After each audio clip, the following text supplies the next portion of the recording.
वृंदा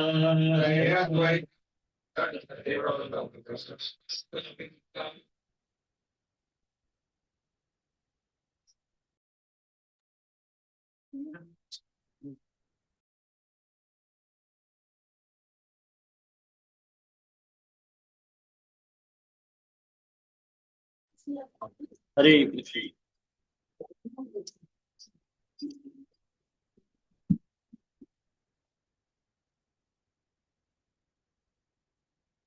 थोड़ा पढ़ते हैं फिर उसके बाद फिर शुरू करेंगे। पेन दे देंगे पेन।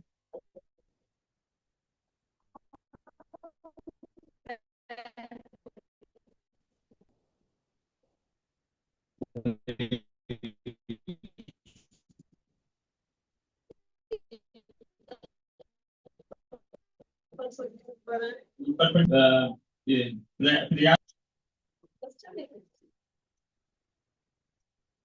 तो ये है 38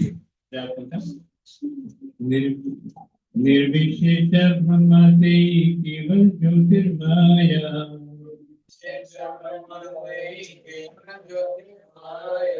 सायुज्येन अधिकारी ताहा पायलया।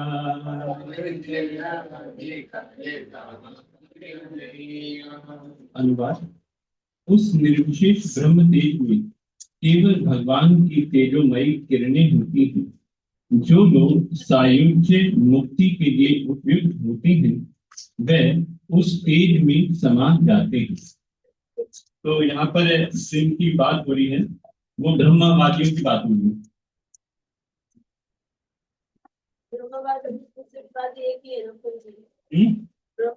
हाँ हाँ एक ही। यहाँ पे अभी बात हो रही है ब्रह्मवादी की। स्पीच चला बोलना पड़ेगा।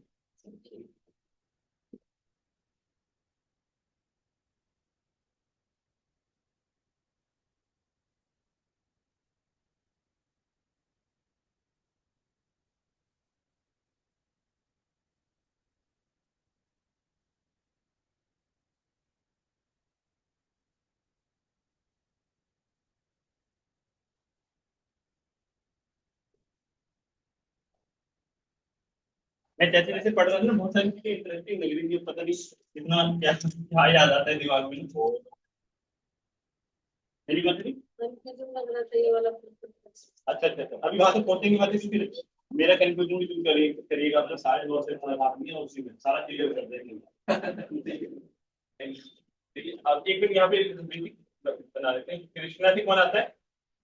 बलराम। और बलराम से कौन आता है? वेस्पा। वेस्पा म्हणजे वासुदेव संकर्षण प्रसन्न नारायण संकर्षण थे नारायण। और नारायण से कौन आते हैं?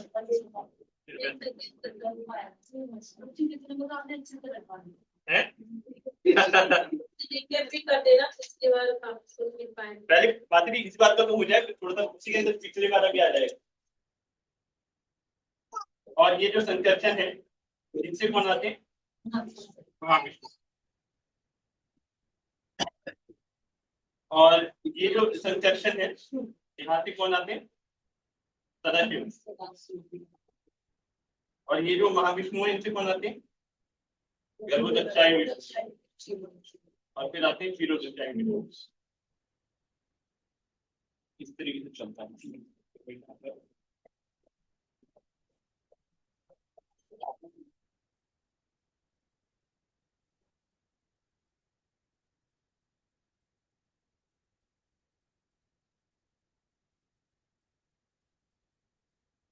तो ये जो होते हैं ये मूल संकर्षण होते हैं।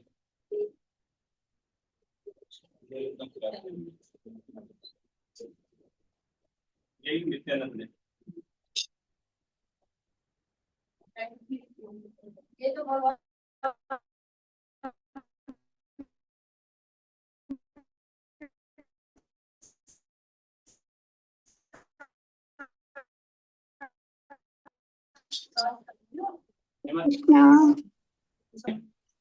थोड़ा मोबाइल स्विच करें तो दिख रहे हैं, थोड़ा सीधा करें। मेरी आवाज आ रही है क्या यहाँ पर? आ रही? प्रभु जी ऑनलाइन आप आ टेढ़ा, हरे कृष्णा प्रभु जी, टेढ़ा दिख रहा है स्क्रीन, हमको सीधा कर दीजिए थोड़ा। स्क्रीन टेढ़ा दिख रहा है? हाँ,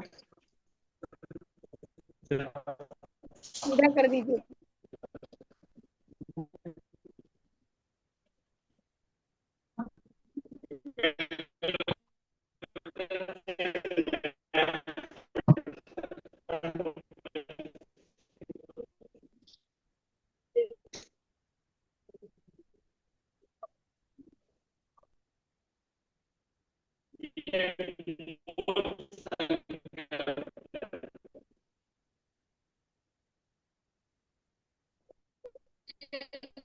आवाज चली गई, आवाज भी नहीं आ रही।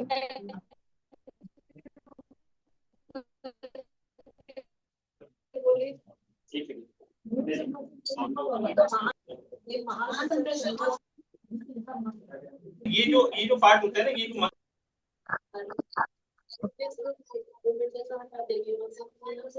हरे कृष्ण प्रभु,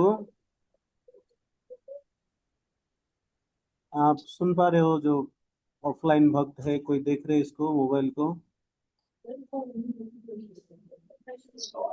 हरे कृष्णा प्रभु जी, सादर प्रणाम। प्रभु जी ऑफलाइन में ना कोई भी नहीं देखता है। हम लोग भी ऐसे बहुत परेशान रहते हैं कई बारी, तो कॉल करके बोलना पड़ता है। मैं किसी डिवोटी को कॉल करके बोल देती हूँ प्रभु जी। हरे कृष्ण, सादर प्रणाम। क्या हुआ माता जी, अभी भी दिख नहीं रहा है क्या? प्रभु जी वॉइस नहीं आ रही है ठीक से, और दिख तो बिल्कुल वॉइस नहीं नहीं रहा आ है। रही है, वॉइस नहीं आ रही है। वही ऑन कर दीजिए उसका स्पीकर। इसका भी तो अच्छा, ऑन है ना। बंद कर देता हूँ। नहीं, तो माइक वाईफाई वाईफाई से कनेक्ट कर रहा है मोबाइल डेटा?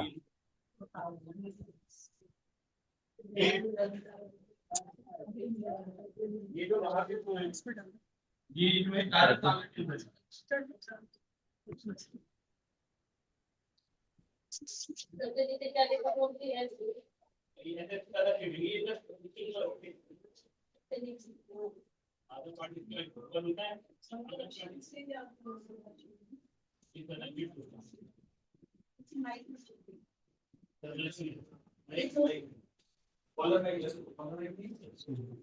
ये जो मूल संकर्षण ऊपर लिखे प्रभु जी, नीचे वाले महासंकर्षण है ना? ये हाँ हाँ।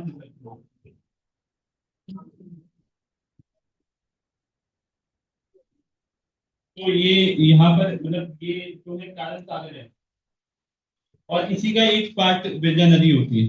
बिरजा और कारक सागर मतलब एक ही बात है। मेरी सदाशिव ऐसे एक लोग होता है, चार्ट है ना वो जो जिसमें उसमें ऐसा आधा इधर इधर महाकाल का होता है, इधर ऊपर ये सदाशिव होते हैं। सदाशिव ये बात है, मतलब सदाशिव जो है वो ऊपर की तरफ रहते तो हैं। What things will be recorded, वो तो सुना ही नहीं दे रहे थे। सदाशिव लोग, सदाशिव उसमें सदाशिव मेरा आधा काल महाकाल के नीचे की तरफ है ना, वो महाकाल है जिसपे मतलब वो क्या करते हैं महाकाल इन द सेंस वो काल के रूप में प्रभाव डालते हैं। शिव जी के अंदर ही शक्ति होती है जो भगवान उनको देते हैं, काल शक्ति। तो शिव जी का काम होता है डिस्ट्रक्शन करना, तो वो काल के द्वारा डिस्ट्रक्शन करते हैं। हम्म? काल पर्सोनिफाइड आध्यात्मिक जगत में होता है, मतलब जैसे हम यहाँ पे मतलब एक व्यक्ति घर पे घूमता है ना, काल का घर है वो वहाँ पे वहाँ घूम रहा होता है, तो उसमें उनको हम हरे कृष्ण प्रभु जी भी बोल सकते हैं। तो कई बार वो चल जा रहे होते हैं तो वो जो भक्त होते हैं वो उनको ऐसे बोल देते हैं, हरे कृष्ण प्रभु जी क्या हाल चाल है, बस वो कहते हैं ठीक है बढ़िया। है जी? नहीं वहां पे उठाने का काम नहीं करते हैं वो, यहाँ पे वहां पे ना उनका फैक्टर चेंज हो जाते हैं, फैक्टर लगते हैं ना वो नीचे, तो उस फैक्टर में रहते हैं कि खत्म कर देंगे, है ना। जिसको जैसे हम उनको बुलाएंगे वो वाली बात हो रही कि आ बैल मुझे मार, लेकिन वहां पे अगर हम बुलाएंगे ना उनको, वो आएंगे हरे कृष्ण करेंगे, आपकी दावत वावत होगी, मतलब खाना पीना चलेगा। हम्म।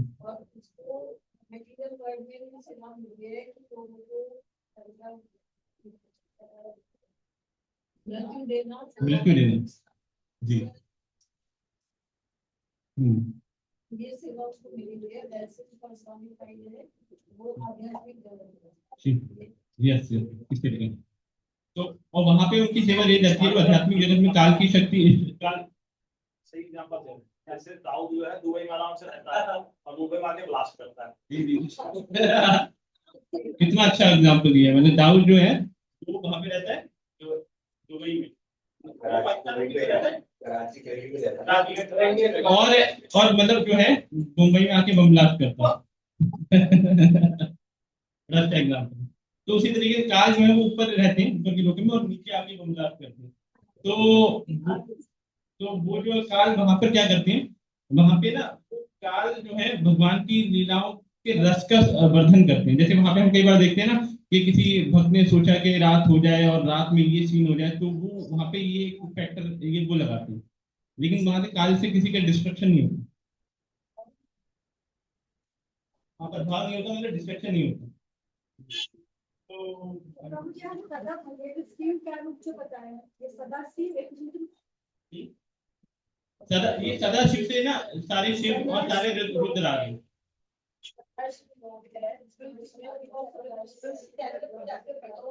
कैसे बढ़ेगा मतलब? बढ़ेगा कैसे?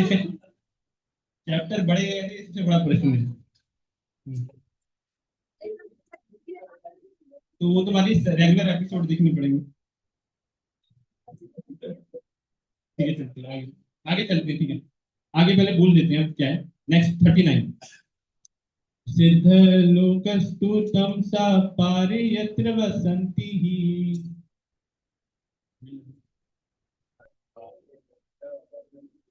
सिद्धा ब्रह्मे सुखे मग्ना दैत्याश्च हरिणः हता।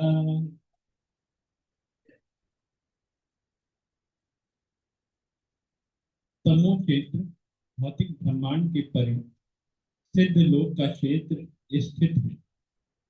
वहां पर सिद्धगण ब्रह्मानंद में मग्न होकर निवास करते हैं। भगवान के द्वारा मारे गए असुर भी उसी क्षेत्र को प्राप्त करते हैं।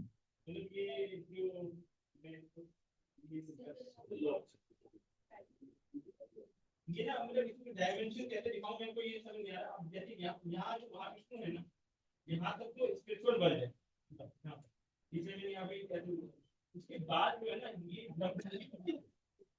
मतलब महाविष्णु ये सदाशिव लोग अब ये ऐसे दिखाना चाहिए, लेकिन मैं कैसे दिखाऊंगा ये फोटो में तो ऊपर दिखाया देखा है ना एंगल, लेकिन आप कैसे कर लीजिए, ये ब्रह्म ज्योति, ये ब्रह्म ज्योति सदाशिव लोग के बाद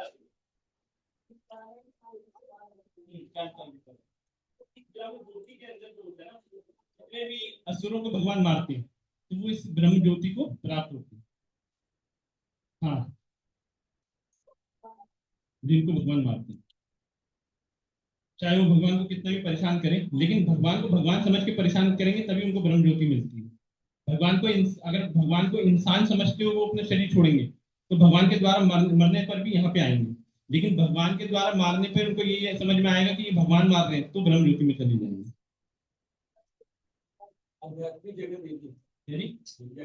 हाँ, ये भी आध्यात्मिक जगत है। अभी हमें ये पता लगेगा कि पूरा संसार ही आध्यात्मिक जगत है, भौतिक जगत कुछ होता ही नहीं है। नहीं, सिद्ध लोग की कोई बात नहीं जानता। सिद्ध लोग मतलब सिद्ध लोग भी कहते हैं, यही सिद्ध लोग, यही सिद्ध लोग। हाँ, वापस नहीं आते, ये लोग नहीं। पिछली बार हमने क्या पढ़ा था? हाँ, सिद्ध लोग में निवास करते हैं। राशि यहाँ पे आती ही नहीं। सुनिए, अब प्रश्न है, प्रभु जी का प्रश्न है कि अभी यहाँ पे लिखा हुआ है कि राक्षस जो है सिद्ध लोक में आते हैं, ब्रह्म ज्योति में आते हैं। एक्चुअली ना वो राक्षस जब भगवान को ये सोच के वो अपने प्राण त्यागते हैं कि ये भगवान है, वो प्राण त्यागते हैं, तो उसी समय वो शुद्ध हो जाते हैं, फिर वो वहां पे आते हैं। कोई भी व्यक्ति जो अनक्वालिफाइड है वो ब्रह्म ज्योति में आ ही नहीं सकता, कोई अनक्वालिफाइड व्यक्ति नहीं आ सकता। लेकिन एक तो ये कैटेगरी हो गई एक तो ये हो गई कि जो असुरों को मारते हैं तो वो ब्रह्म ज्योति में आते हैं। हाँ, एक ब्रह्मवादी ऐसे होते हैं जो अपने बल पर जो है ब्रह्म ज्योति को पाना चाहते हैं। वो ब्रह्मवादी होते हैं। वो क्या करते हैं कि ना, वो भगवान और वैष्णवों के प्रति अपराध नहीं करते। तो वो जितना भी शक्ति लगाते हैं ना भौतिक वासनाओं से बचने की, वो अपने बल लगाते हैं उसके अंदर। लेकिन क्या करते हैं कि वो एक चीज करते हैं जिसकी वजह से उनको ब्रह्म ज्योति प्राप्त होती है। वो कर्म अर्पण कर देते हैं। और कर्म अर्पण करने के लिए वो भगवान का सहारा लेते हैं। मतलब भगवान का इसलिए सहारा लेते हैं कि भगवान ये सब चीजें आपकी हैं, आप रखो, हमें आपसे और कुछ नहीं चाहिए, हम अपने बलबूते में ब्रह्म ज्योति को अचीव करेंगे। तो कर्म अर्पण की जो थोड़ी सी ये जो भक्ति करते हैं ना, इसके बल पर उनको ब्रह्म ज्योति प्राप्त हो जाती है, लेकिन बहुत रेयर होती है। बहुत रेयर होती है। लेकिन जब वो ब्रह्मवादी ब्रह्म ज्योति में जाते हैं ना, तो उनको जैसे प्रभु जी कहते हैं नारद जी वहां पर हैं, ये सदाशिव जी हैं, ये तो ये उनकी हेल्प करते हैं, उनको प्रचार करते हैं। एक तो ये होते हैं। कुछ ऐसे भी लोग हैं जो भूले भटके मान लीजिए वहां पर आ जाते हैं, एक एक पटन मतलब कोई आ जाते हैं तो ब्रह्म ज्योति के अंदर। तो वैसे तो आ नहीं सकते, लेकिन आ जाते हैं। मान लीजिए कोई व्यक्ति आ जाता है, तो ऐसा कहा गया है वो गिरता है। वो गिरता है इसलिए क्योंकि जब ब्रह्म ज्योति में आने के बाद अगर वो भक्ति करने के लिए इंटरेस्ट नहीं शो करेगा, तो ब्रह्म ज्योति के अंदर जो भी लोग रहते हैं उनको सच्चिदानंद पूरा शरीर प्राप्त नहीं होता। मतलब सत्य, चित और एक आनंद होता है। तो वो आनंद वाला जो फैक्टर है ना, वो मिसिंग रहता है। तो वो क्या करते हैं, वो रोस्ट बन के घूमते हैं ऊपर। जैसे इस संसार में भी जो लोग मर जाते हैं, सुसाइड कर लेते हैं, तो वो एक एस्ट्रल बॉडी होती है, एक भूतिया शरीर होता है। वो उनको उसको कवर कर लेता है, हमारे सूक्ष्म शरीर को, और वो भटकते रहते हैं। इसी तरीके से आध्यात्मिक जगत में कोई मान लीजिए ब्रह्म ज्योति के अंदर घूमता है, जो तो वो ना एस्ट्रल बॉडी में घूमता है ना। तो अगर वो भगवान से वहां मौका देते हैं, अगर वो मौका नहीं लेना चाहता, तो वो क्या करता है, नीचे आता है अपने शरीर को बनाने के लिए। इस पर्पज से वो नीचे आ जाता है कि मेरे को यहाँ पे बॉडी नहीं मिल रही है ना, तो वो नीचे आ जाते हैं यहाँ पे अपने शरीर बॉडी प्राप्त करने के लिए। लेकिन वो बॉडी प्राप्त हो नहीं सकती जब तक कोई विशुद्ध भक्त बनेगा नहीं। तो वो यहाँ पर आके भगवान क्या मौका देते हैं, मुझे सेवा का मौका देते भगवान मौका देते हैं कि जैसे भगवान खुद ही शिव जी के साथ शिव जी क्लासेस लेते हैं भागवतम की, तो उसके अंदर वो आ सकते हैं, अटेंडेंस लगाई जाती है। और नारद जी मौके देते हैं। नारद जी मौके देते हैं, तो ये सब चीजें ये मौका मिलता है। एग्जाम्पल है जैसे कि ब्रह्मवादी जो थे चार कुमार, तो उनको मौका हैं। कोई एग्जाम्पल वही है चार देते थे, उनको मौका मिला। तो उनको किसी न किसी तरह भगवान मौका देते हैं। लेकिन कई लोग ऐसे होते हैं जो 1% मौका नहीं देना चाहते, वो नीचे आ जाते हैं। इनफैक्ट गोलोक से भी एक रेयर केस है जो मैंने भक्ति शास्त्री में ग्रेस वेणुगोपाल प्रभु जी बता रहे थे कि वहां पे भी मतलब कुछ रिलेट करके बताते हैं, मेरे को पूरा तथ्य नहीं है कि गोलोक धाम में भी कोई व्यक्ति जाता है ना, तो इतने करोड़ वर्षों के बाद वो वापस आता है। वो कौन सा व्यक्ति होता है, उसमें वो बता रहे थे कि जो व्यक्ति धाम में शरीर छोड़ दे, उसका फल ये होता है कि धाम में शरीर छोड़ने पे भगवत धाम प्राप्त हो जाएगा, है कि नहीं। तो व्यक्ति ने धाम में शरीर छोड़ दिया। अब वो अब क्या करे भगवान, अब उसे मतलब कैसे, मतलब उसको फल भी देना है। तो वो उसमें लिखा हुआ था, जो को वो बता रहे थे कि 1 करोड़ वर्षों तक वो वहां पे रहेगा, है ना। और उसके बाद फिर वो नीचे आ जाएगा। ये 1 करोड़ वर्ष मतलब ये यहाँ के हिसाब कहाँ के हिसाब से ये एग्जैक्टली नहीं पता, क्योंकि वहां तो टाइम फैक्टर होता नहीं है। तो वो ये लगा लीजिए, वो कुछ नहीं, बस एक बार उसको दिखा देंगे कि क्या हो रहा है अंदर, फिर भेज देंगे। मतलब जैसे कोई व्यक्ति जा रहा है तो यहाँ से खिड़की के अंदर झांकेगा कि क्या हो रहा है, फिर वापस आ जाएगा। मतलब वैसे ही है। जी। एक प्रश्न है। जैसे ये कहा जाता है, ये हम भगवान के साथ वो लोग कहाँ करते जो ये यहाँ पर ये हमने वहाँ अपराध किया, मतलब ये भाव लगाए तब हम यहाँ आए। जी, वो लोग धाम में थे। हमें गोलक धाम में थे। ये जो पॉइंट है ये बहुत ये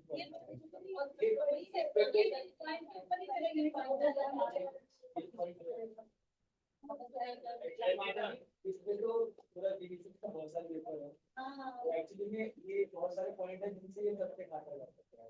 भगवान बोले कि मैंने एक बार के नाम तो सोया तो वापस नहीं आता तो आपको अच्छा लगा तो यहाँ पर भी वही क्वेश्चन तो प्रभु जी बता रहे हैं कोई क्वेश्चन को कहाँ से बोले थे प्रभु जी को बताना पड़ेगा तब जाके लेक्चर द्वारा दिखाया जाए कि अगर धाम में से भी छोड़ेगा तो वहाँ जाएगा पर उसको जो उन्होंने कंडीशन बताया था कि कब जाएगा तो आप जैसे अभी हमारा जो हादसा हुआ है 10 नवंबर को लोग सीधा बोलो तुमने खड़े हो गए हाँ, इसमें कंडीशन है, जैसे मतलब बोलेगा हम मतलब एक कॉन्शियसनेस भी ऐसी होनी चाहिए ना। अब एक कॉन्शियसनेस भी कुछ तो होना चाहिए ना मतलब व्यक्ति के। अब वो कैटेगराइजेशन है, अब वो इतना मैंने ऊपर ऊपर से बता दिया कि हाँ ये फल प्राप्त होता है, रियरली रियरली बहुत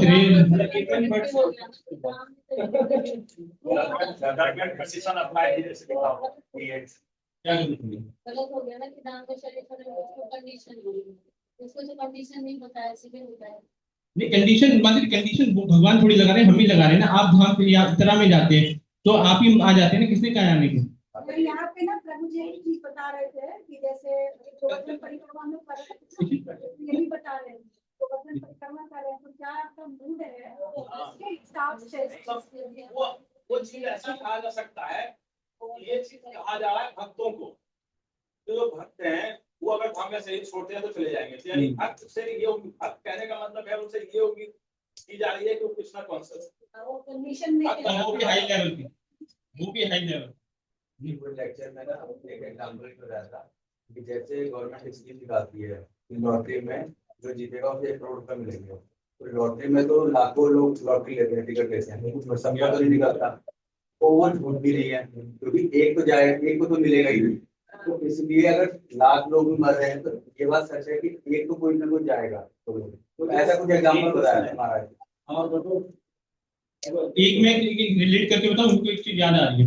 मैं मतलब जैसे एक बार जैसे कई बार ऐसा नहीं होता, जैसे उनके पीछे चक्र पड़ गया था, इनके पीछे दुर्वासा, तो वो भी वैकुंठ से चले गए थे, वापस आ गए थे। कई बार ये होता है ना कि भाई भगवान कई बार दिखाते हैं, ब्रह्मा जी को भी एक बार विष्णु जी के साथ और शिव जी के साथ सब महाविष्णु सबको वहां पे ले गए थे गोलोक धाम, जहाँ पर ये उसमें आता है, क्या नाम है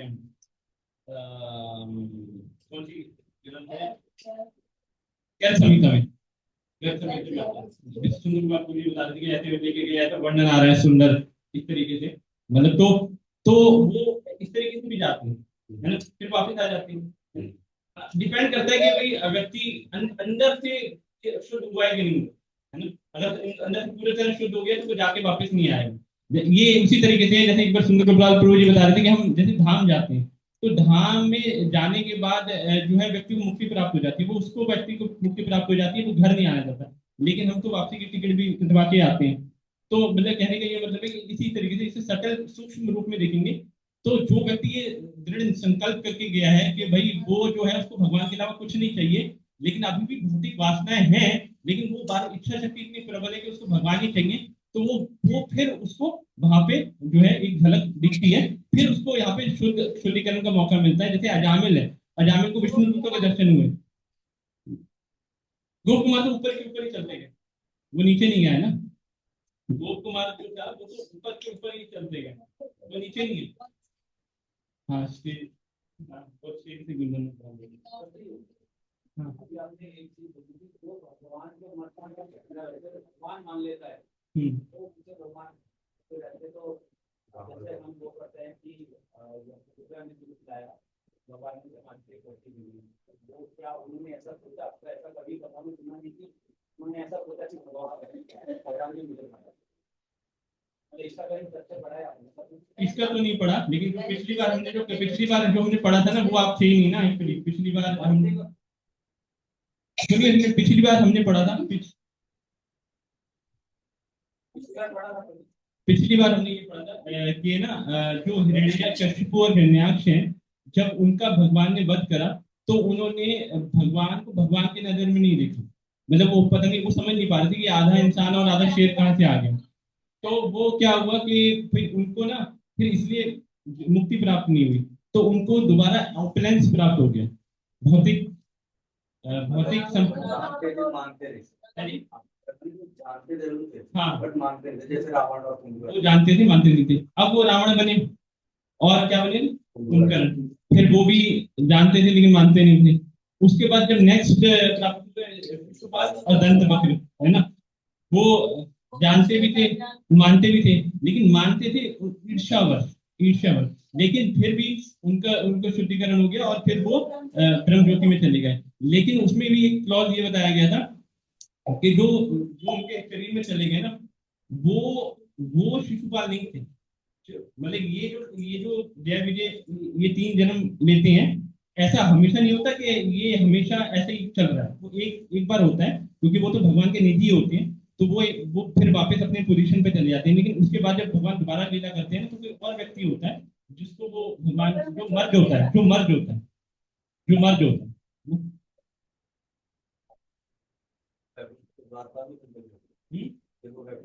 नहीं नहीं, वो तो बनेंगे, वो तो अपने स्वरूप को प्राप्त हो जाते हैं। लेकिन इसके अलावा फिर नेक्स्ट एपिसोड होते हैं ना। हाँ, वो ब्रह्म ज्योति में, इस तरीके फिर अब माता जी वो नहीं आती, वो कोई और आता है। मतलब कोई और आता है। मतलब ये तो असुर नहीं थे ना, जय और विजय असुर नहीं थे। इसके बाद फिर वो जो, हाँ वो असुर होते हैं ऋषियों की कृपा से। जैसे हर कृष्ण लीला के अंदर जितने भी अ, असुर थे, उनको ऋषियों ने श्राप दिया था, तो उनको ये सौभाग्य प्राप्त हुआ कि उनको भगवान के दर्शन हुए। तो उसके दर्शन का फल ये हुआ कि उनको मुक्ति प्राप्त हुई। अब मुक्ति एक तरह का एक प्लेटफॉर्म है कि अब आपके पास, अब आपकी चित्त शुद्ध हो गया। अब आपके ऑप्शन है कि आप भक्ति करोगे कि नहीं करोगे। जैसे हम इस्कॉन में आते हैं, जब हम इस्कॉन में आते हैं तो हम ये कहा जाता है शास्त्रों में, भगवद गीता में, कि जिसके पाप नष्ट हो जाते हैं, पुण्य का उदय होता है, वो भक्ति में आते हैं। उसी तरीके से हम जब मुझे मौका है कि अब हम करेंगे, आगे बढ़ेंगे कि नहीं, हम बैक पे भी जा सकते हैं। तो उसी तरीके से जो ब्रह्म ज्योति में चला गया इस तरीके से, तो उसके बाद मौका है कि वो अब आगे बढ़ेगा या पीछे जाएगा। ये केस, तो अलग अलग केसेस होते हैं। जैसे अलग अलग गोपीज होती हैं, तो अलग अलग ऐसी ये भी अलग अलग जीवात्माएं होती हैं। तो इसमें यही कहा जा सकता है कि जब क्या है कि भगवान ने इसका वध किया तो उसका कोई स्कोप ही नहीं चला गया। यहाँ पे भी कंडीशन है कि जैसा तो हमारा समझ भगवान समझ पा रहे चलते हैं हम आगे, नहीं तो आज कुछ नहीं हो पाएगा। हम 40 नंबर शुरू करते हैं।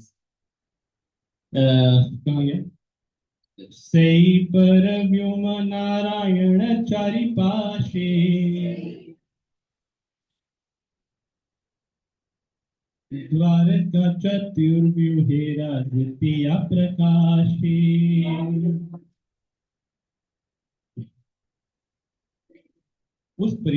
अनुवाद, उस परव्योम में नारायण के चारों ओर द्वारका के चतुर्व्यूह के द्वितीय विस्तार रहते हैं। श्री रूप गोस्वामी लघु भावतामृत में परम पुराण में प्रमाण दिया है कि परम व्योम में 4 दिशाएं हैं। जो पूर्व, जब आप गुलों का चार्ट देखेंगे तो उसमें दिख जाएगा कि जो पूर्व पश्चिम उत्तर तथा दक्षिण के अनुरूप है। क्योंकि ये चारों जो जिनका नाम ले रहे हैं ना, प्रभु उसका नाम ले रहे हैं ना, वासुदेव, संकर्षण, अनिरुद्ध, प्रद्युम्न, उनके अलग अलग लोक होते हैं। यही रूप भौतिक आकाश में भी स्थित हैं। पद्म पुराण में परव्योम में वेदवतीपुर नामक स्थान का भी उल्लेख है, जहां वासुदेव निवास करते हैं। तो ये वाले वासुदेव है ना, वहां निवास करते हैं। संकर्षण सत्य लोक से ऊपर आए हुए विष्णु लोक में निवास करते हैं। संकर्षण का अन्य नाम महासंकर्षण है। परडुमन द्वारकापुर में निवास करते हैं और अनिरुद्ध क्षीर सागर स्थित श्वेत द्वीप में अनंत शैया के नाम से प्रसिद्ध नित्य शेष शैया पर शयन करते हैं। तो अब हम 41 नंबर श्लोक पढ़ते हैं, ये बहुत इंपॉर्टेंट है। वासुदेव संकर्षण प्रदुमन अनिरुद्ध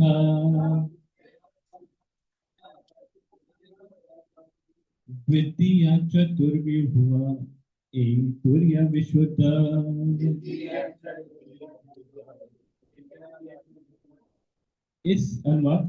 इस द्वितीय चतुर्व्यूह में वासुदेव, संकर्षण, प्रद्युम्न तथा अनिरुद्ध आते हैं। वे नितांत दिव्य हैं। तो अब ये आई थिंक पढ़ा होगा तुमने। तो ये जो है ना, कुछ थोड़ा थोड़ा थोड़ा थोड़ा बताइए मुझे क्या क्या समझ में आता है। जो भी आता कोई बताना चाहे तो हैंडल करके बता दीजिए।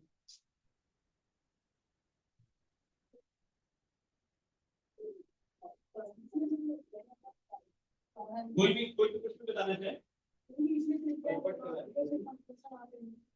हैं? हाँ।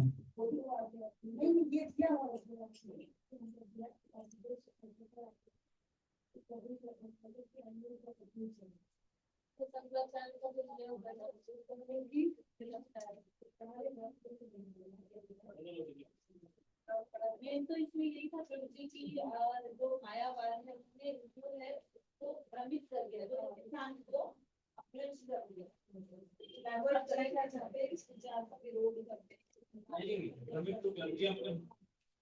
अगर आपने पढ़ा है तो मतलब आप बता सकते हैं मतलब भ्रमित कर दिया तो कैसे कर दिया उन्होंने क्या मतलब पॉइंट जैसे किसी पे इस पे इल्जाम लगाते हैं ना किसी।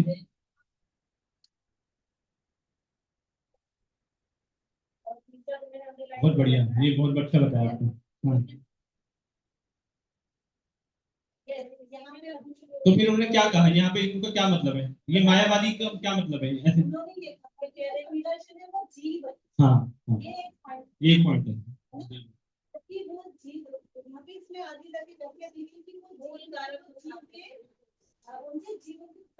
नहीं नहीं वो तो एक अलग चीज है ये पहले पहला एग्जाम लगाया वो जीव है संकर्षण जीव सेकंड। और एक ये मन और अहंकार बोला रजोन और रजोन तो मन बोलना और अनिल को अहंकार अहंकार। नहीं ये एक पॉइंट है जो कि उनको कहा कि संकर्षण जीव है उसके बाद तो फर्दर उन्होंने इसको थोड़ा एक्सप्लेन कर दिया लेकिन सेकंड सेकंड जो उन्होंने ये तो अच्छी बात है ये गलत बात नहीं है। मैं कह रहा हूँ इल्जाम क्या लगाया इल्जाम ये है कि वो संकर्षण को जीव बोला ये पहला इल्जाम लगाया सेकंड इल्जाम क्या लगाया।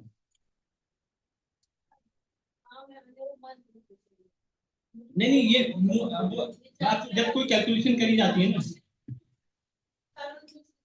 कारण है ये चार मूल कारण होता है उन्होंने मूल कारण किस किसके हैं संकर्षण मूल कारण की सृष्टि है मूल कारण की सृष्टियां हैं मूल कारण की सृष्टियां तो ठीक है ये तो सही है ये सही है। मूल कारण की सृष्टियां वो कहते हैं कि जो ये जो मूल कारण वो वसुदेव को कहते हैं और वो कहते हैं कि ये जो बाकी सारी चीजें हैं ना ये उसकी सृष्टियां तो ये सही है। वो गलती उन्होंने कह रही कि वो संकर्षण को कह रहे हैं कि संकर्षण जीव है तो उसके बाद जैसे शुरू की कैलकुलेशन अगर मिस्टेक होगी ना तो आगे जितना भी करेंगे। अब मैं ये कह रहा हूँ सेकंड एग्जाम क्या लगा है।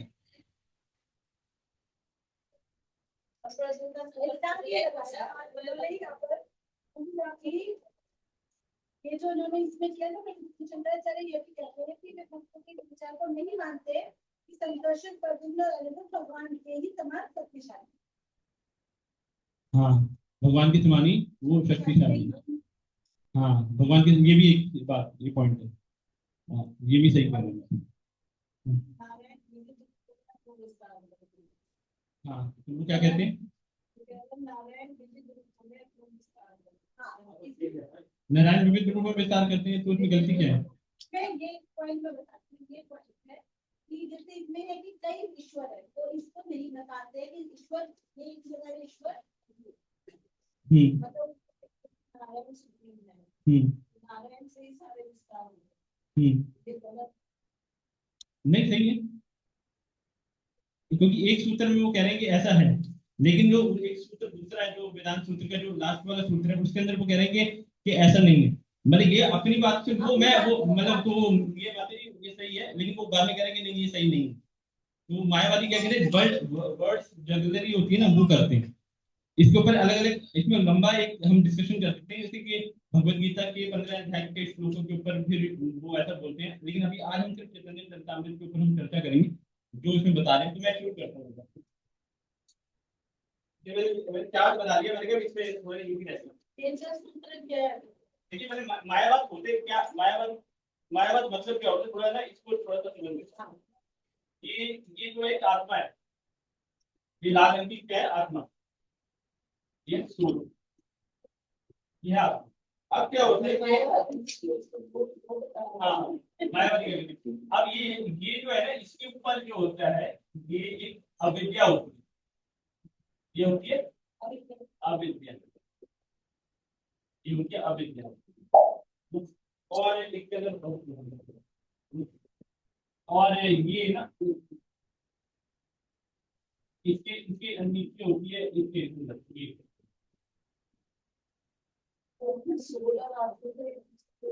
हाँ ये आत्मा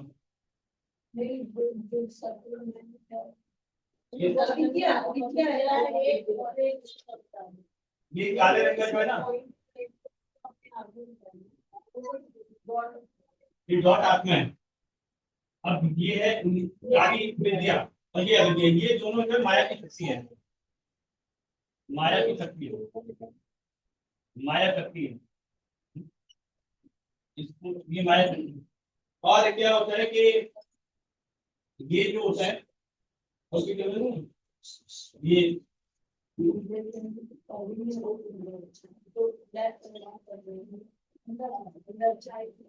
जो है गर्म है, ठीक है। तो अब मायावादी क्या कहते हैं, मायावादी कृष्ण भगवान कहते हैं कि मायावादी क्या कहते हैं, माया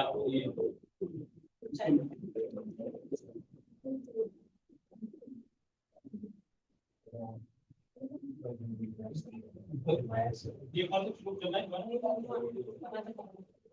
इंटरनेट पर काम देखिए।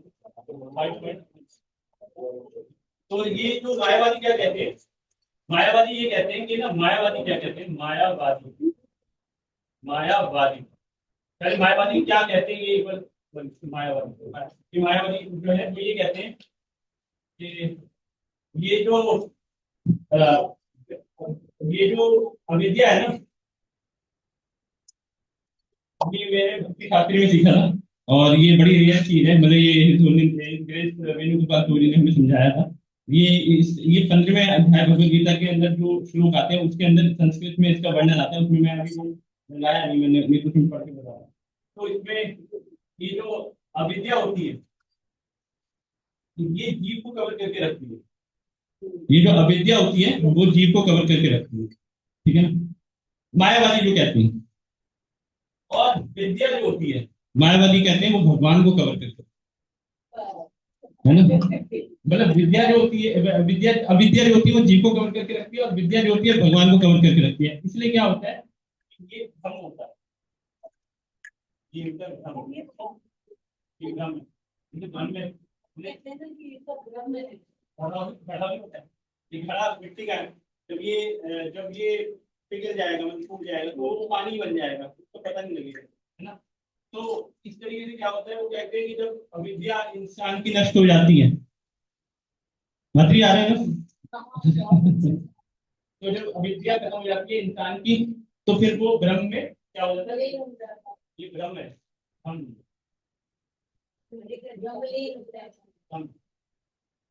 अब ब्रह्म में निकल जाता है ना।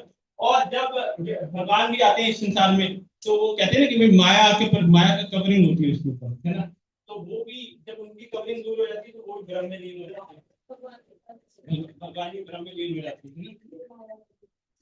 हाँ ये मायावादी, तो ये है मायावादी, मायावादी ये मायावादी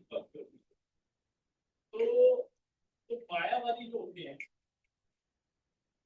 जैसे आपने जैसे हमारा जैसे व्यक्ति आता है ना, एक व्यक्ति अपने परिवार को ही सब कुछ मानता है और अपने परिवार का ही दुख सुख को सब कुछ मानता है, लेकिन इस संसार में कितने लोग मर रहे हैं तो उसकी हमें फिक्र नहीं होती। हाँ थोड़ा सा कंसर्न होता है ना, तो हम परिवार के लिए बहुत कंसर्न होते हैं लेकिन अपने परिवार के लिए, बाहर बाकी परिवार के लिए नहीं।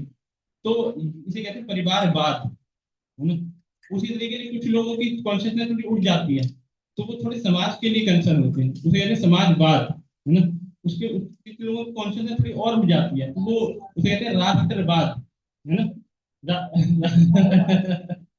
तो ये राष्ट्रवाद एक्चुअली क्या होता है, देखने में तो लगता है एक एंगल से कि ये तो बड़े अच्छे हैं, जैसे परिवार की सेवा कर कोई कर रहा है तो अच्छा ही है भाई, परिवार की सेवा कर रहा है, लेकिन वो स्वार्थी है, लेकिन वो कोई इसको क्या क्या बोलेगा ना कि भाई आप अपने परिवार की सेवा कर रहे हो तो आप स्वार्थी हो, आप आतंकवादी हो, तो उसको बहुत बुरा लगेगा, है ना। इसी तरीके से ये जो समाज की सेवा कर रहा है उसको आप गाली दोगे तो उसको बहुत बुरा लगेगा, कोई कर तो अच्छा ही रहा है कि नहीं, ये कहेंगे। लेकिन एक्चुअली वो यहाँ पे वाद आ जाता है, वाद मतलब होता है आतंकवाद, है ना। है ना, मतलब वाद मतलब क्या होता है आतंकवाद, क्यों? क्योंकि वो एक एक व्यक्ति जो परिवार की सेवा कर रहा है वो परिवार के लेवल पे आतंकवाद फैला रहा है। हाँ, और समाज की जो सेवा कर रहा है वो समाज के लेवल पे आतंकवाद फैला रहा है, वो बड़ा आतंकवादी हो गया। और जो राष्ट्र की सेवा कर रहा है वो उससे बड़ा आतंकवादी हो गया, है ना। तो आतंकवादी की कैटेगरी बढ़ती जा रही है, मतलब हाई लेवल का आतंकवादी है। क्यों? क्योंकि ना उसको उस लेवल का अहंकार है। एक व्यक्ति को अहंकार है कि मैं परिवार की सेवा कर रहा हूँ, तो वो उसको परिवार वो तो भौतिक नाम मिल गया परिवारवाद, है ना। लेकिन एक्चुअली वो छोटा आतंकवादी है, फिर उससे बड़ा, फिर उससे बड़ा। तो क्योंकि उसका अहंकार जो जैसे जैसे सेवा का दायरा बढ़ेगा उसका अहंकार उतना बढ़ेगा, है ना। तो इसलिए यही जब अहंकार जो होते हैं ये सारे लोग परिवार से लेकर जो राष्ट्रवादी तक होते हैं वो सब मायावादी हैं। वो मायावादी लेबल चिपका के थोड़ी घूमता है कि मैं मायावादी हूँ। ये पहचान है कि वो व्यक्ति अपने परिवार की बड़ी सेवा कर रहा हूँ, बहुत तारीफ होगी, मायावादी, वही मायावादी। बड़ा सुनने में कड़वा लगता है लेकिन सत्य कड़वा ही होता है।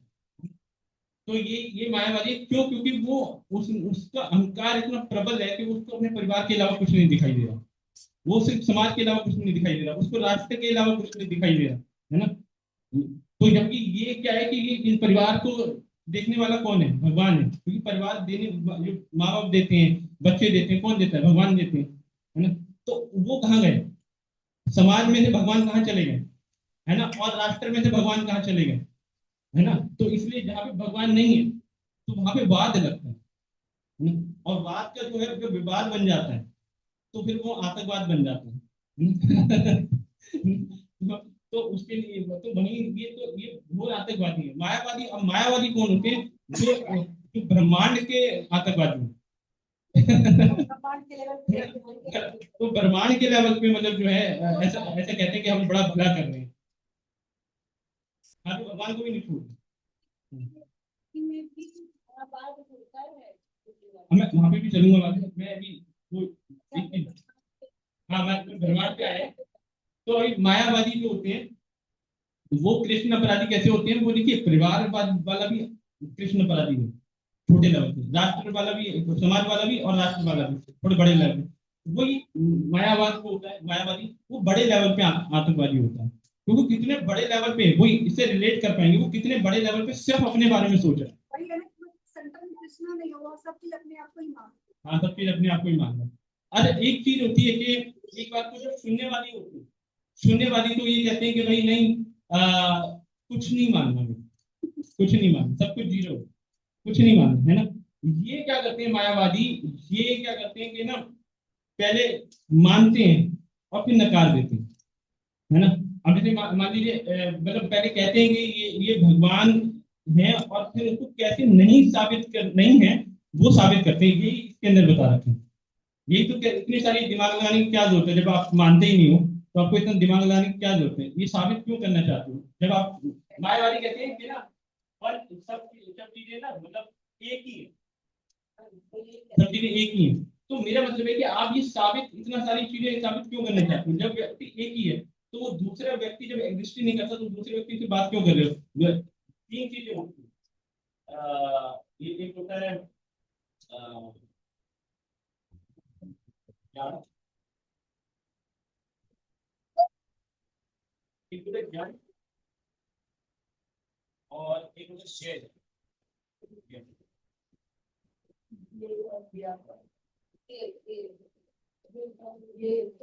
ज्ञान ये और एक होता है ज्ञाता,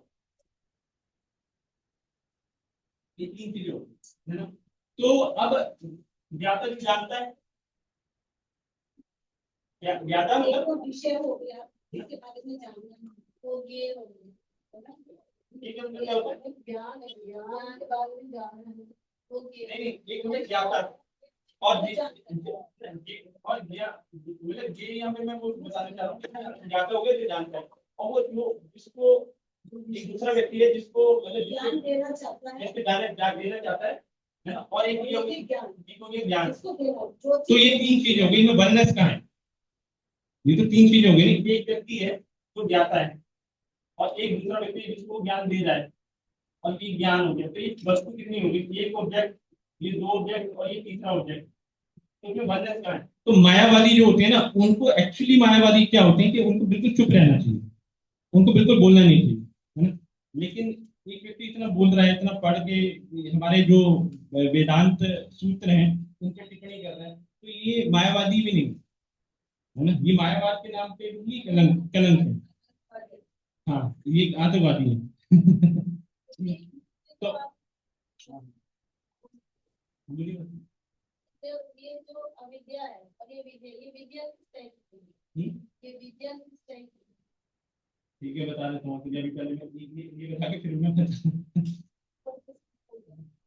तो ये चीज होगी। मायावादी क्या कहते हैं कि भाई विद्या खत्म हो जाएगी तो ब्रह्म में विलीन हो जाएगा भगवान, अविद्या खत्म हो जाएगी तो जीव ब्रह्म में विलीन हो जाएगा। तो मतलब क्या है कि जो भी है सब ही मतलब एक वन है।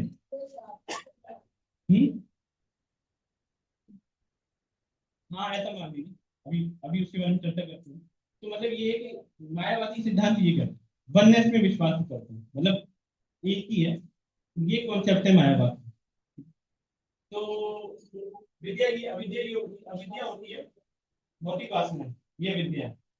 अब हम अगर प्रैक्टिस करते हैं, जैसे हम ज्ञान योगी हैं, वो शास्त्रों को पढ़ते हैं, शास्त्रों को पढ़ते हैं तो पहले अविद्या नष्ट हो जाती है, अविद्या नष्ट हो जाती है, उनको पता लग जाता है कि मैं ये चिन्मय तत्व आत्मा हूँ, है ना। तो अब ये जो ज्ञान है वो कैसे बना वो बता, अविद्या खत्म हुई तो अविद्या को काटने के लिए उन्होंने विद्या का सहारा लिया कि मैं मतलब पढ़ा, ग्रंथों को पढ़ा, तो उनको पता लगे कि मैं आत्मा हूँ। अब वो विद्या अंदर है तो एक और ऑब्जेक्ट अंदर है, विद्या आ गई, अंदर अंदर है ना। अब विद्या को काटना, और विद्या को विद्या से काटेंगे, जैसे धैर्य को काटता है ना, तो अब उनको ये पता लगेगा कि मैं आत्मा, तो ये विद्या आ गई, ये विद्या से मेरे को पता लगा, उस विद्या को मेरे को काटना है। तो उसके लिए वो घोर मतलब अपनी अपनी जला के लोग शरीर को ऐसे करते हैं, नहीं ये एक एक कुछ दिखाई नहीं देना चाहिए, कुछ दिखाई नहीं देना चाहिए, कुछ दिखाई नहीं देना चाहिए, मतलब इस तरह के करते करते करते वो विद्या को भी हटाना चाहते हैं। तो ये दोनों, ये जीव के अंदर और भगवान के अंदर, वो कहते हैं दोनों के अंदर ही है, और ये माया की शक्तियां होती हैं, ये दोनों के अंदर होती हैं।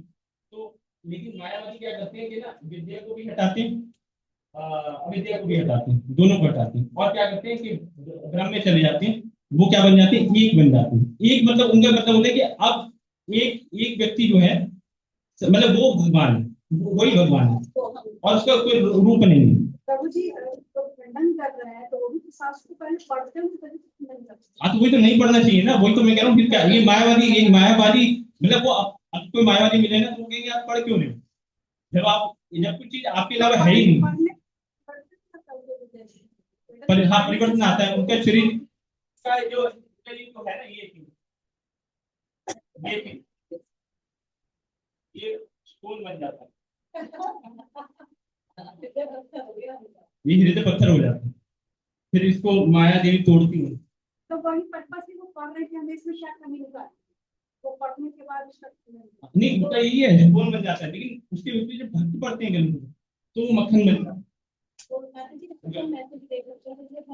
कोई उसमें कमी निकालने के लिए पढ़ रहा है तो वो तो नहीं निकलेगा, उससे मुझे कहाँ पर।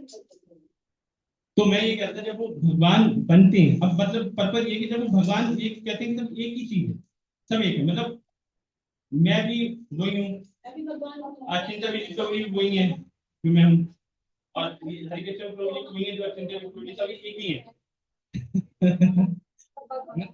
सब भगवान, तो सब भगवान है ना, तो उसमें क्या क्या क्या नुकसान होता है कि जब सब भगवान बन गए तो एक चीज होती है कि करेंगे क्या, मतलब जैसे एक व्यक्ति भगवान बन गया, तो अब वो भगवान किसके भोगता है, प्रकृति के, है ना। प्रकृति कौन है, माता है, प्रकृति कौन है, वो है माता। अब जब कोई व्यक्ति कहता है कि मैं भगवान बन गया,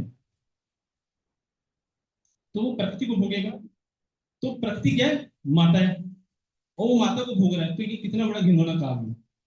इसलिए ये मायावादी कृष्ण, इसलिए इनको मतलब इनके सिद्धांत को अगर कोई सुन लेता है ना, तो वो व्यक्ति की चेतना खत्म हो जाती है। इसलिए गुरु वैष्णव दर्शन में पारंगत है उस एंगल से अगर वो देखेगा तो बच जाएगा। लेकिन अगर कोई बिल्कुल नौसिखिया वो इनके सिद्धांत को पढ़ेगा ना तो उसकी समय मतलब है ना सब वो अगर मान लीजिए कोई भक्ति में आता है, हम देखते हैं कई भक्तों को भक्ति में आ गए उसके बाद फिर वो उनके सिद्धांत को फॉलो कर रहे हैं, है ना, तो जाने अनजाने में सुसाइड है ना, क्योंकि ये सब जो जैसे मैंने कहा ना लेवल के होते हैं ना, परिवारवाद ये ऐसे करके, और ये जो मायावादी होते हैं तो घोर अपराधी होते हैं। तो इनके सिद्धांत को कोई सुन लेना तो उसके अंदर जो जो भक्ति है ना कवर हो जाती है, स्टोन बन जाता है, कुछ नहीं होता। तो अब हम ये पढ़ते हैं कि इन्होंने क्या इल्जाम लगाया हमारे शास्त्रों के ऊपर, जो हमारा वेदांत सूत्र है उसके ऊपर इन्होंने क्या क्या बोला। और इसमें सबसे बड़ी बात ये होती है कि जो मायावादी होते हैं जब सब भगवान है तो जो ये क्या करते हैं कि पहले ना किसी गुरु की शरण लेते हैं। तो क्यों ले रहे हो शरण, जब वो भी वही है और तुम भी वही हो, इसकी शरण लेनी चाहिए। तो वो जब दूसरा ऑब्जेक्ट एग्जिस्ट ही नहीं करता तो क्यों शरण ले रहे हो। अब वो शरण लेते हैं उसकी उनसे सीखते हैं और फिर उनको धोखा दे देते हैं, क्योंकि ये गुरु है और ये शिष्य है। अभी गुरु ऊपर है, शिष्य है, जब सीख गया तो शिष्य यहाँ पे चला गया और फिर उनको सरपास कर दिया, क्योंकि गुरु भगवान बन चुके, मैं भी भगवान बन गया, अब गुरु और मैं इक्वल प्लेटफॉर्म पे आ गया। तो मतलब एक गुरु अपराध भी हो जाते हैं। तो इसीलिए अब जो आप कहते हैं भक्ति में मायावाद कहते हैं कि जब हमने अथॉरिटी को सरपास कर देते हैं, हम सोचते हैं कि मैं बहुत बड़ा ज्ञाता हूँ और जो मेरी अथॉरिटी है उसको तो कुछ नहीं आता, मेरे को तो इतने श्लोक याद है, प्रभु जी को तो कुछ आता नहीं है, दुनिया देखी नहीं है प्रभु जी ने, प्रभु जी तो कुछ भी बोलते रहते हैं, ये प्रैक्टिकल नहीं है। तो जैसे इस तरह की जो छोटी छोटी भावनाएं हमारे अंदर आती है ना, तो ये भक्ति के अंदर मायावाद है। तो ये बहुत खतरनाक जिसको कहते हैं। इसलिए हमारे जो इसलिए प्रभुपाद जी ने ऐसा जो सिस्टम दिया है ना कहीं नहीं है, जो गुरु शिष्य परंपरा के अंतर्गत इस तरीके से फैसिलिटेटर सिस्टम और हर एक के ऊपर एक व्यक्ति, है ना,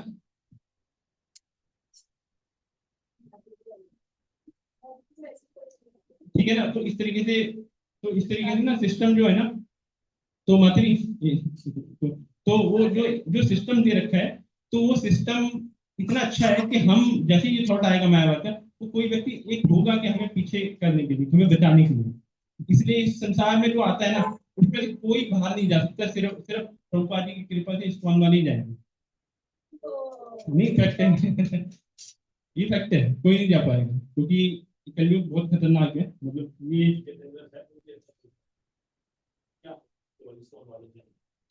नहीं नहीं इसके पीछे रीजन है कि इसको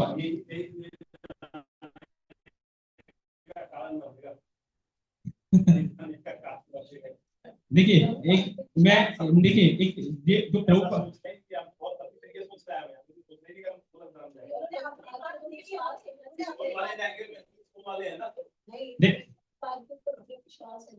देखिए मैं एक बात बताऊं आपको, कोई भी चीज ना देखिए किस किस पर्सपेक्टिव में कहीं जा रही है ना उसको समझना बहुत जरूरी है। एक देखिए अहंकार सबके अंदर होता है, अब मेरे को अपने माता पिता पे अहंकार है उसमें कोई बुराई नहीं है ना, और प्रभुपाद जी जो है अपने जो हमारे माता पिता ही है ना उनके ऊपर हमें पूरा विश्वास है, जब वो कह रहे हैं तो जाएंगे। अब हम ये सोचेंगे नहीं जाएंगे तो ये क्या मतलब ये अजीब सी बात नहीं है, मतलब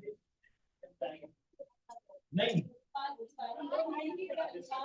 मैं एक बार बताऊं आपको, मैं एक बार बताऊं आपको, जब हम हर किसी चीज के बारे में सोचते हैं कि हमें जो कोई सेवा मिलती है हम ये करेंगे तभी वो सेवा होती है, तो हम क्यों ना सोचे कि हम भगवत धाम जाएंगे, हम 100% जाएंगे। और ये पूरा ये देखिए भगवान क्या कहते हैं भक्ति के अंदर, ये मतलब ये हमारे आचार्य बताते हैं भक्ति के अंदर ना, जैसे भौतिकवादी जो होते हैं वो क्या करते हैं पहले विश्वास करो, है ना, पहले इस्तेमाल करो फिर विश्वास करो। लेकिन भक्ति के अंदर क्या होता है पहले विश्वास करो फिर इस्तेमाल करो। तो भक्ति के अंदर जो पहला सूत्र होता है वो ये होता है कि पहले हमें पूर्ण विश्वास होना चाहिए।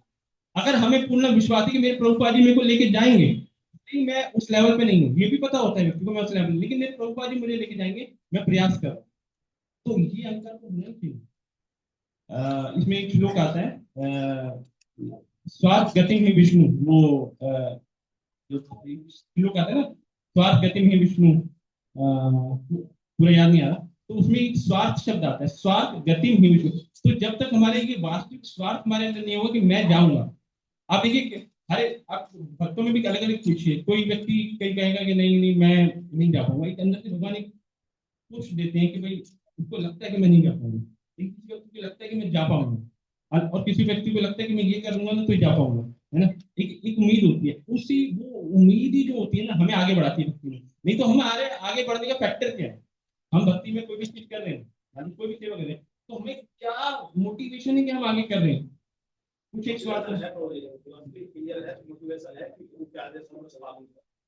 हाँ, ये गड्ढे में कूदने से तो गड्ढे में भी कूदेंगे। हाँ गड्ढे में कूदेंगे, लेकिन मैं कह रहा हूँ वो मोटिवेशन क्या है? मोटिवेशन ये है, अगर हम कितने मोटिवेशन से चलेंगे ना, आप देखेंगे तो इस टाइम आपके भी अच्छी बात कर रहे हैं, इस बात कर रहे हो तो लेवल पे आप दूसरों का जज करना सीख लीजिए। हमने ये रियलाइज किया है कि मैं भी तो we are more arrogant and more support and more, आप कह सकते हैं कि हम ज्यादा अहंकारी थे, मोर इगोइस्ट। आप देखिए भक्तों में कितनी तकरार होती है जिसका मटेरियल लोगों में नहीं करता, क्योंकि हमारे अंदर ईगो चला जाता है। हम लोग बात करते हैं ईगो मिनिमाइज करने की, लेकिन हम अपने आप को कभी समझते नहीं। हम दूसरे से अपने आप को बेटर समझते हैं, इसलिए हमारे अंदर अहंकार भी आता है। हम अपने आप को क्लियर समझते हैं, हम सेवा नहीं करना चाहते हैं, हम चाहते हैं ये पकड़ के ले जाएगा जो साथ में ये धो के ले जाएगा। अगर हम क्लियर है तो हमको काम सिस्टम अपने कंधे पे उठा के चलना चाहिए, फिर अदर भी चाहिए। हम ये चाहते हैं कि दूसरा सेवा करे और हम क्लियर बने। ये आप देखिए प्रैक्टिस को अप्लाई करके की मटेरियल लोगों से we are more support, more arrogant and more egoist. इसको आप देखेंगे 99% के साथ ही आप कह रहे हैं कि जो बात इस प्रकार से सिर्फ सवाल हो जाएगा, ये थोड़ा सा कॉन्ट्रोवर्सी अभी भी सवाल है कि साल से उससे पहले ऐसे कोई नहीं हुआ। ये हमें विश्वास करता है कि हम जाएंगे, ये कहना सिर्फ हम ही है, ये सिर्फ ठीक है। तो ये सब मैं वापस दे दूँ, सिर्फ नहीं मतलब बाकी नहीं वो सही है, वो सही है, सिर्फ फर्स्ट वन वाले जाएंगे। दूसरा ये जो प्रभु जी का पॉइंट है ना जी,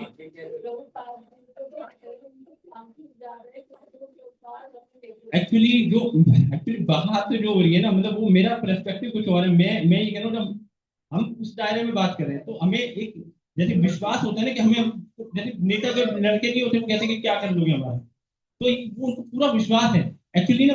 तो हमें भी अपने गुरु के ऊपर पूरा विश्वास है कि वो उन्होंने कहा है और हम उनको फॉलो कर रहे हैं तो हम जाएंगे। और ये गुरु की वाणी है, हमारा कोई बल नहीं है, हमारे गुरु की वाणी है कि अगर आप, जैसे प्रभुपाद जी कहते हैं, अगर आप 4 रेगुलेटिव प्रिंसिपल पालन करते हैं, 16 माला का जप करते हैं, तो मैं आपको पीछे के दरवाजे से भी अंदर भेज दूंगा। तो अब ये कहते हैं, अब हम उनकी उस बात पे फोकस नहीं करते। मान लीजिए हम कहते हैं कि भाई वो हमें गड्ढे में भी गिर रहे हैं तो हम जाएंगे, वहां भी चले जाएंगे। तो हम चाहे उन पे बात पे फोकस करें या ना करें, लेकिन वो बात को चलाया नहीं जा सकता। वो गड्ढे में भी गिरेंगे तब भी हमें वहां पहुंचा देंगे, है ना। तो अगर कोई व्यक्ति कह रहा है कि भाई हाँ वो लेके जाएंगे हमें गोलोक धाम, तो वो भी सही है। और कोई व्यक्ति कह रहा है कि नहीं ऐसा नहीं बोलना चाहिए, वो भी ठीक है अगर वो सेवा कर रहा है ना।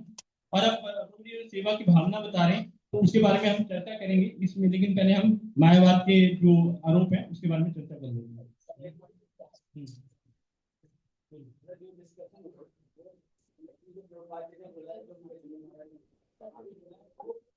हमारे लिए बोला है कि हम अगर हम बाहर नहीं जाएगा तो हाँ वो गलत है। हाँ हाँ हम इस फॉर्म में ठीक है। हाँ हाँ हाँ हाँ बिल्कुल सही।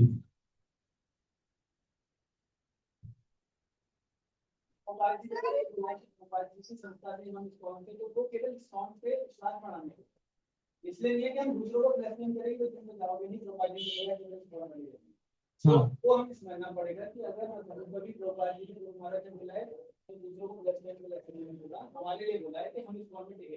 मेरा भाव वो नहीं है। आप मैं रियली मैं बताऊं, चक्कर ये है ना, वही वाली बात है।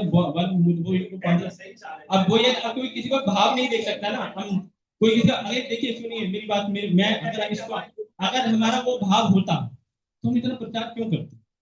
सिंपल सी बात, हम प्रचार करें ये मतलब एक अपने गुरु के प्रति विश्वास है कि हम जाएंगे क्योंकि हम फॉलो कर रहे हैं। क्योंकि हम अपने बारे में ही कह रहे हैं, किसी और के बारे में नहीं कह रहे। वो ना पॉइंट अगर मैंने बोला तो है ना, तो उसको सिर्फ को हटा दिया जाए, है ना। तो अच्छा, दूसरा ये भी तो डॉक्टर अभी बात कर रहे थे, ये भी चीज इसमें आने वाली थी, लेकिन अब मैं इसको डिस्कस करूँ या इसको डिस्कस करूँ, ये समझ नहीं आ रहा है जी। तो इसको करूँ मैं, टाइम है?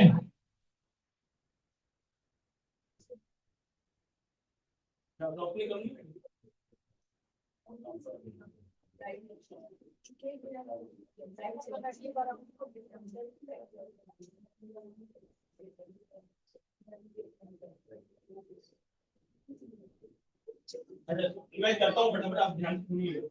ये मायावादी और ये जो है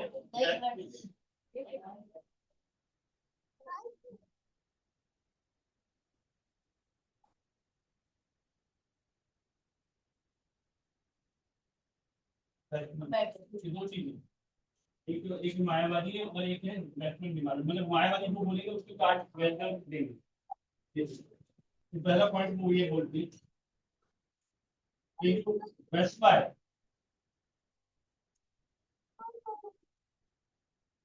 ठीक है, वेस्पा। मैं इस पास छोड़ूंगा, अगली बार मैं इसको मिनी वेस्पा में जो एस होता है, ये जो है वो जीव, संकर्षण क्या है, वो जीव। तो इसकी काट में जो है ये सिद्धांत प्रस्तुत करते हैं। वैष्णव कहते हैं कि किस शास्त्र में ऐसा लिखा है, कोई एक शास्त्र भी ऐसा नहीं है। नो शास्त्र, मतलब कोई शास्त्र ऐसा नहीं है इसमें ऐसा लिखा हो। हाँ, नो रिटन।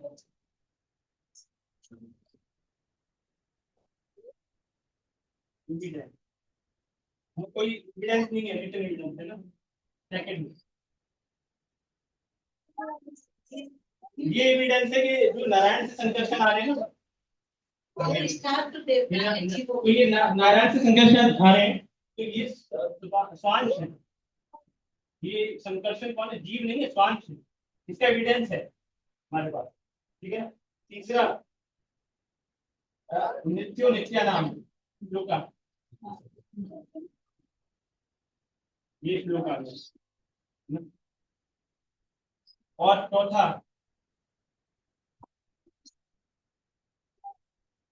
ये जीवों के प्रत्यक्ष कारण है। जीवों के प्रत्यक्ष कारण, जीवों के प्रत्यक्ष कारण,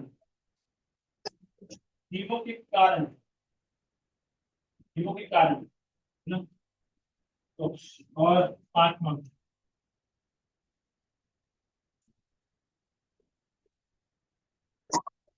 ये जो संकर्षण है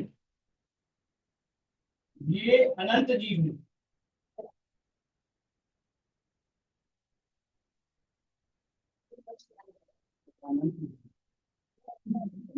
बाकी जीव क्या है, वो शुद्ध है, ये छोटे, ये बड़े। और पुरुष क्यों बोला जाता है, वो पुरुष ही तो बोला जाता है, परम पुरुष ईश्वरा परम कृष्णा सचिदानंद विग्रह। भगवान जीव नहीं है भगवान जीव, उन्हीं से तो सारे जीव आए हैं। परम जीव है मतलब हाँ, जैसे सागर है और एक बूंद है, तो वो कॉन्स्टिट्यूशन कंपोजिशन तो वही है, तो इसलिए जीव, इसलिए अनंत भी तो बोला गया ना, अनंत जीव। अब वो जीव को बोला गया ये अनंत जीव। छठा, आप छठा देखिए, छठा नंबर देखिए, छठे नंबर को बोल रहे हैं, वैष्णव बोल रहे हैं कि देखिए आप जीव कह रहे हो संकर्षण को, है ना, आप क्या कह रहे हो, संकर्षण को जीव कह रहे हो। और जीव मतलब मरणशील जीव, मरणशील एक वो, तो वैष्णव कहते हैं कि सामान्य जीव का भी मरण नहीं होता। तो ये सामान्य कैसे होगा, ये तो असामान्य है। तो ये असामान्य,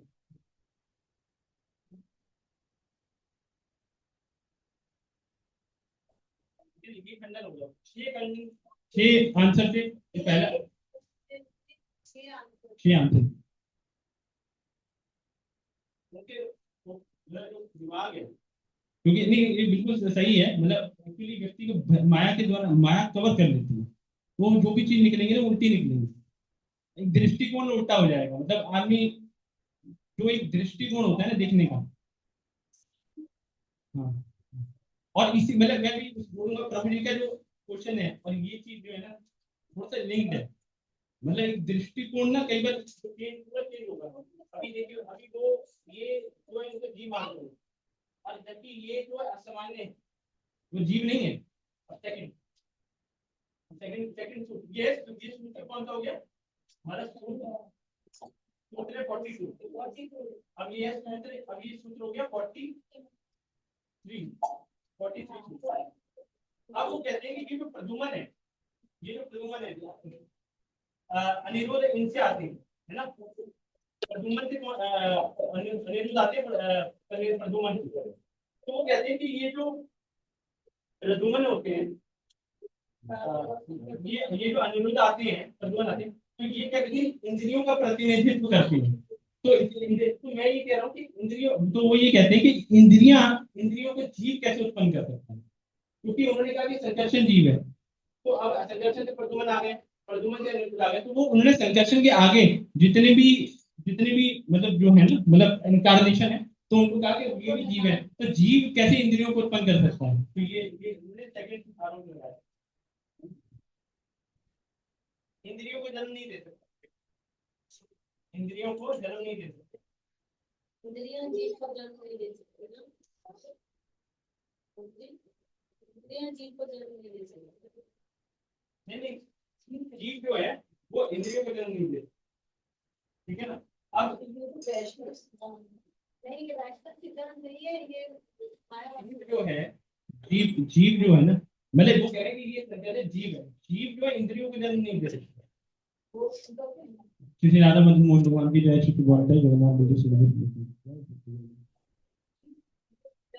दे सकता, ये उनका सिद्धांत है। हाँ, वो कह रहे हैं कि जीव जो है ना वो इंद्रियों को कैसे जन्म दे।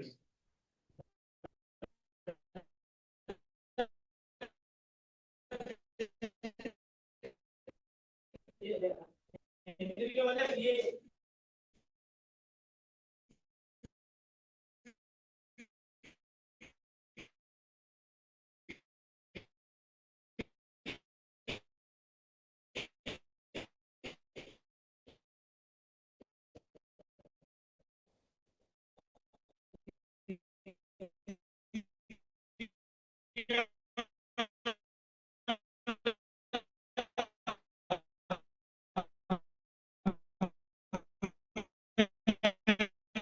इंद्रिय को बताता हूँ, जैसे कि मन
हरे कृष्णा।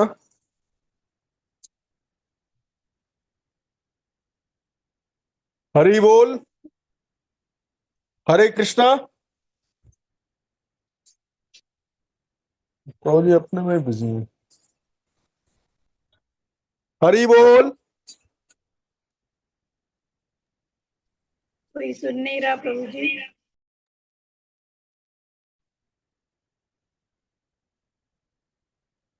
हरि बोल।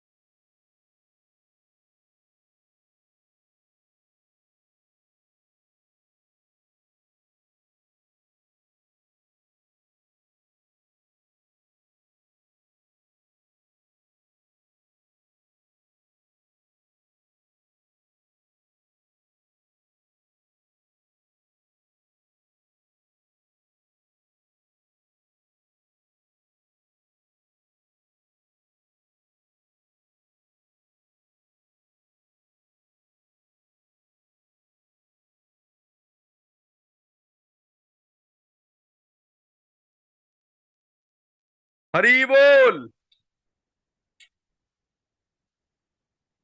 पता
हरे कृष्णा। किसी भक्त का कोई क्वेश्चन है तो पूछ सकते हैं। प्रभु जी कुछ सुनाई नहीं दिया क्लास में, क्वेश्चन कहाँ से होगा?